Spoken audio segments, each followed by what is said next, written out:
as we've had a jumper pack on that battery before and it didn't help it start. So now our only option is to go underneath the car, see if there's any bad connections under there, but all the wires look good. So our next step is to try and find the starter motor, which was easier said than done. The starter motor is always going to be on the flywheel side of the car. So when you activate the starter motor, it spins the flywheel, which turns over the engine, which helps start the car. But we couldn't find it from underneath, so we're going to try a look from on top. But if we can send power directly to the starter motor and it works, then it defeats a theory that the starter motor has failed.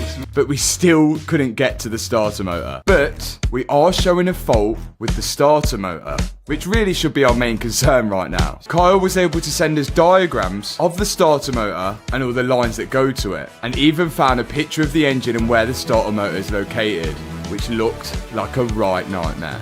And as the fault was showing that the line was disconnected, we can only assume that the wire going to it is completely corroded and causing a bad connection. We've just sprayed it with electrical cleaner. No matter what we did or what we removed from underneath, we still couldn't access the bolt which held that cable to the starter motor. In the end, he started taking off the exhaust system to see if he could get to the bolt which holds the downpipe to the turbo, which would hopefully give him access to the starter.